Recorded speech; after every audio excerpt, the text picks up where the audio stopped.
is the organization structure that you use to organize the company?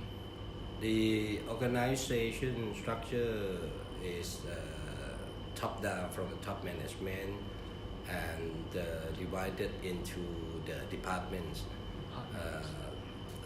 like air freight product, ocean freight product, road freight divisions, project logistic and chemical departments, fan events, operation, and some other related working departments. What is the external and internal communication that you use? Basically, we largely use the emails to communicate with all offices in the world. We also use Skype. We also have what we call Zoom in the teleconference, so we can see face to face wherever they are in the world. And this saves a lot of cost of transport, accommodation, airfare ticket, things like that.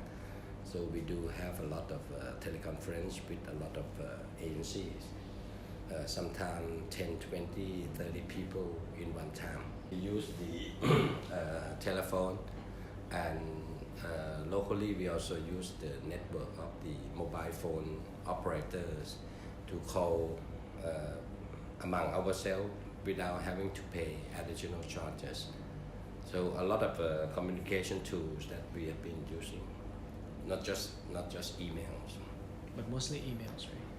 Mostly would be emails because it's recorded written statement. But there are so many other options. How do you hire the new employees, and what qualification do you think they need? Depends on the jobs. Of course, we prefer those experienced guys. If they work in logistic companies before, and we always believe in putting the right man into the right job. But somehow we need to recruit the new graduates, people like you. The most important thing would be enthusiasm. So if they have enthusiasm, they are eager to grow with the company, then this is kind of a qualification rather than experience that we would have to recruit. And does it matter where they graduated from? That's another thing. English language would be a benefit because you have to communicate in English with the overseas network. But depends if you are here to be the truck driver. Of course, you have to be very good at driving, right? So it depends on the job, really. We don't really go into that factors rather than the enthusiasm. If you graduate from the marine and then you want to do the ocean freight, of course it's compatible. But we don't know until you work with us for a couple of months after the probation, and we call it on-the-job training. When we provide the training rather than giving the 2 hours induction kind of thing. So on-the-job training would be the key, and then you learn by working. As you mentioned that you get lots of emails, you did the communication and emails a lot. Yes. So how do you qualify those who answer the emails? English is the key. English. Language would be if you speak English a little bit, you can comprehend what written in the emails. You can understand what they are asking, and you give them the right answer rather than not knowing anything. But of course, the experience on the specialties and other things you can learn. This will be the key criteria in recruiting the new staff. What do you think of your company's culture? We don't call culture, we call it values. We have 4 values globally. First is integrity. We believe in integrity. Integrity is not really loyalty, but you are decent people, for example. Number 2 is personal ownership. When you take some tasks to do it, and you take your ownership, making sure that you're on top of it. The value number 3 is teamwork, because you cannot do this job alone.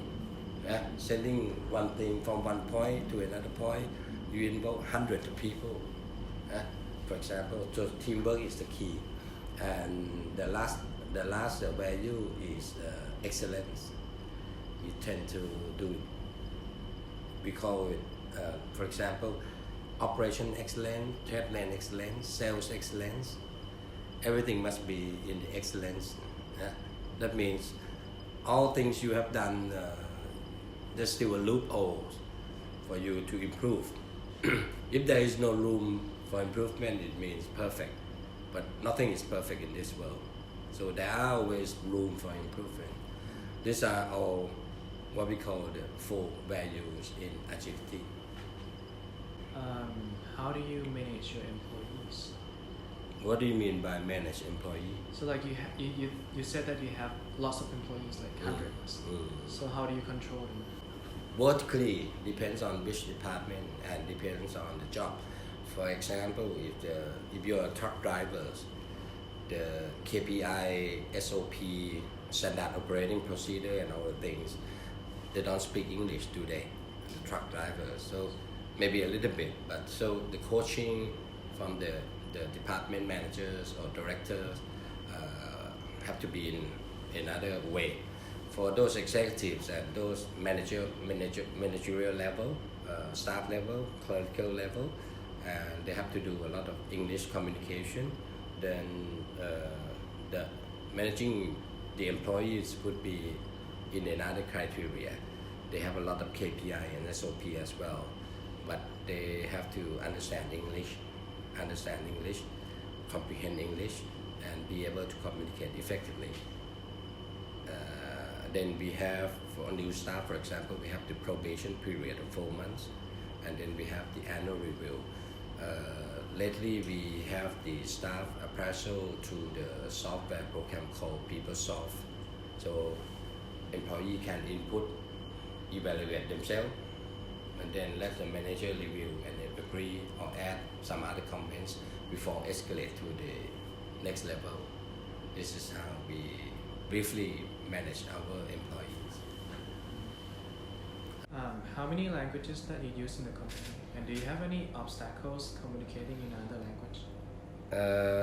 We're in Thailand, so we use Thai language, communicating with our staff and customers.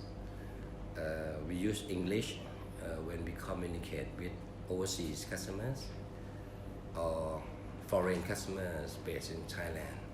A lot of Japanese, European, American customers also based in Thailand. We also have the Japanese employee who speak Japanese well and take care of the Japanese accounts. Our Japanese sales manager also speak Thai a little bit. We speak English with the guy, so he can speak Japanese, Thai, English. So basically 3 languages.